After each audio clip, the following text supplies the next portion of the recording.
You best start believing in ghost stories, Miss Turner. You're in one. The first thing that Gore said to me when I first met him was, when was the last time I saw a decent pirate film? And action! If you look at kind of cinema history, Hollywood used to make these movies a lot, and then they just got too expensive. With the kind of advances in digital, animation, you start to see all of these films coming back. So you're basically taking what we've been doing in cell animation and making it photoreal. That's interesting. All right, looks good. The visual effects on this picture fall into three categories. There's the matte paintings that are for establishing environments. There's ships at sea. And there's the skeletal pirates.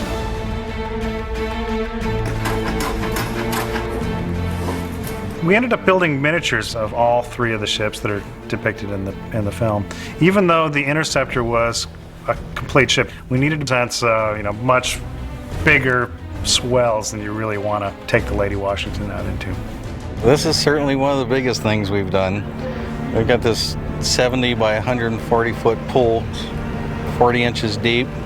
The ship's mounted on a big rig that puppeteers it, and we have real scale sails, and we have big fans to fill them with air. We have dump tanks in here that hold 750 gallons of water. They're going to dump down that chute and basically hit the boat on the side, heeling the boat over. We also have 2 different wave makers in here. And this is all being done this way because it would be extremely expensive and extremely dangerous to do something like this in the open ocean. Another big thing that necessitated us building a model was that it gets blown up. Fire!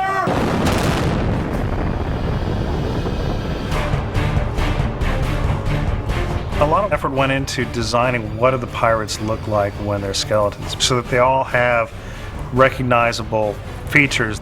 There was a lot of discussion about, how do we get these guys to a place where they are kind of alive yet decomposing.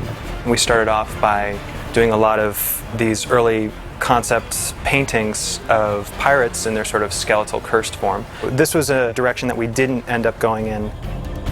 What we have on the wall is sort of side-by-side comparison to headshots that we got of the actors who were cast to play Barabossa's crew. We started by playing around with how much meat to bone ratio we wanted. For instance, this character right here, we actually took digital photos of turkey jerky and grafted sort of this turkey jerky texture on top of a skull that we had taken a digital photo of as well. And then, added little flakes of skin kind of coming off the chin and matted hair, and to sort of give each one of the pirates their own sort of unique pattern of decay.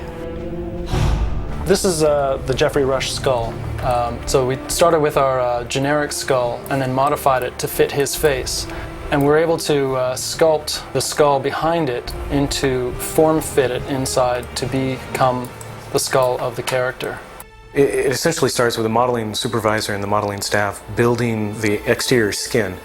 That'll go to what we call the view painters and the view painting supervisors. And they make sure that it's got the proper color, that you get the right kind of little microscopic bumps and detail. Using this skin that we created over in the model shop and then scanned into the computer, I can then paint from this view, and I can add to the decaying flesh look on his face.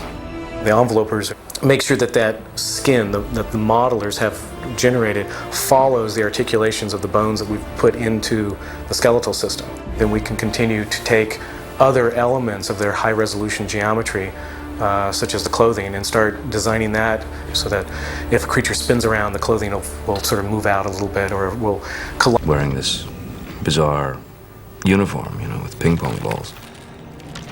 That's interesting. One of the big challenges I found on this movie is the detail that we have to mimic the actors' performances. That way we have something that's already been approved by the director, it's a performance that they're happy with, and it's also a performance that's done by the actor who we're trying to emulate in the shots.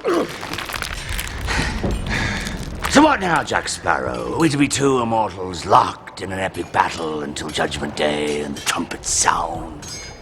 Ultimately, all of those different elements all sort of come into a hub of what we call the TDs, or technical directors, that take all that information and on each frame make sure that it has proper lighting, and they render it to make it look as photoreal as we can get it.